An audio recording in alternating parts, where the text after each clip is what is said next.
বিশেষ করে আমি আমাদের এমপি মহোদয় ডাক্তার জীবন সাহেবকে আমি অনুরোধ করব, আপনি বিএনপির মনোনীত এমপি, আপনার হাতে ক্ষমতা, আপনি স্ট্যান্ডের সব সিনচিগুলোকে উড়াই দেন আর এখানে এপ্রেক্স এরকম বাসকে চালু করে দেন এবং প্রাসঙ্গিকে আপনারা সিলেক্ট করে দেন যে এই গাড়ি চলবে এবং স্ট্যান্ডে যেন ছাদাবাদিটা না হয়। আসসালামু আলাইকুম আমার প্রাণপ্রিয় উপস্থিতি, সম্মানিত প্রাণপ্রিয় উপস্থিতি, আমি হবিগঞ্জের সন্তান। আমি প্রতি সপ্তাহে 2 দিন আমার বানিয়াসুঙে আপ ডাউন করে, অত আমার মোটর সাইকেল নষ্ট হওয়ার কারণে কয়েকদিন ধরে সিএনজিতে যাতায়াত করতেছি।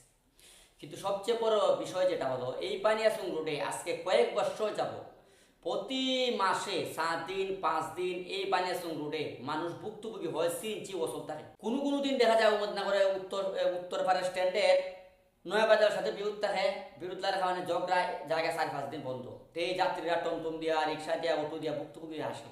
কোনো সময় দেখা যায় বড় বাজারের সাথে ঝগড়া, বড় বাজার এই উমদনগর স্ট্যান্ডের সাথে ঝগড়া। এই ঝগড়া লাগার কারণে কয়েকদিন মারামারি বাইরে টমটমও ভাঙ্গে, সিএনজিও ভাঙ্গা হয়, মারামারি হয়, কয়েকদিন আটকা।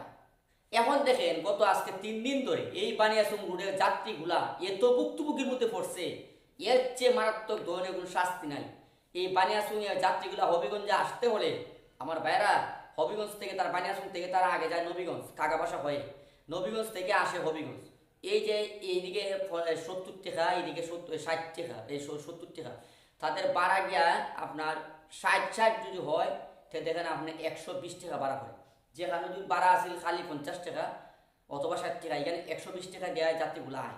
এই যে কষ্টের মধ্যে বানিয়াসুংয়ের মানুষ এই কষ্টের মধ্যে আছে, আমি আমার মাননীয় সংসদ সদস্য, আপনি অতি দক্ষ লোক এবং একজন ডাক্তার মানুষ, আপনি এই বিষয়টাকে গুরুত্বপূর্ণ দিয়ে দেখেন, প্রয়োজন পড়ে এই লাইন থেকে সিএনজি উড়াই দেন এবং বানিয়াসুং টু হবিগঞ্জ দেখেন তো এরকম একটা এক্সপ্রেস গাড়ি দেওয়া যায় কিনা।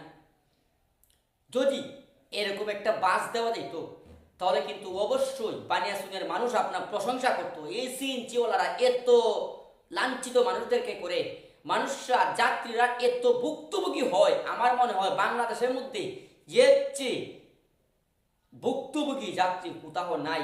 আমার এশিয়া মহাদেশের বৃহত্তম গ্রাম বানিয়াসুংয়ের মানুষ এত ভুক্তভোগী। এই বানিয়াসুং থেকে মাত্র 20 কিলো জায়গায় এই হবিগঞ্জ শহর, কিন্তু মানুষেরা এই অটো দিয়ে আসতে হয়, অটো রিক্সা দিয়ে আসতে হয়। এই সিএনজি মাসের পর মাস এই ঝগড়া লেগেই থাকে। একটা ঝগড়া হয়, কয়েকদিন যা শেষ হয়, আবার ঝগড়া লাগে, মীমাংসা হয়, আবার শেষ হয়।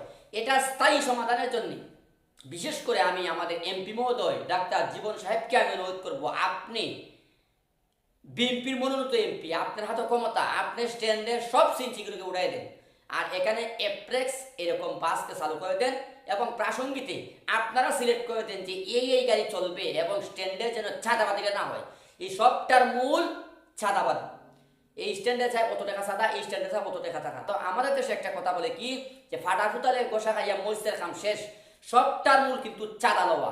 আপনারা সব সিএনজিকে ডিলেট করে দেন, আপনারা শনাক্ত করে লোক নিয়োগ দিয়ে সিএনজি ছাড়েন আর নয়তো বাস চালু করে দেন। এই আবেদনটি আমি বানিয়াসুংয়ের একজন সন্তান হিসাবে আপনার নিকট রাখলাম।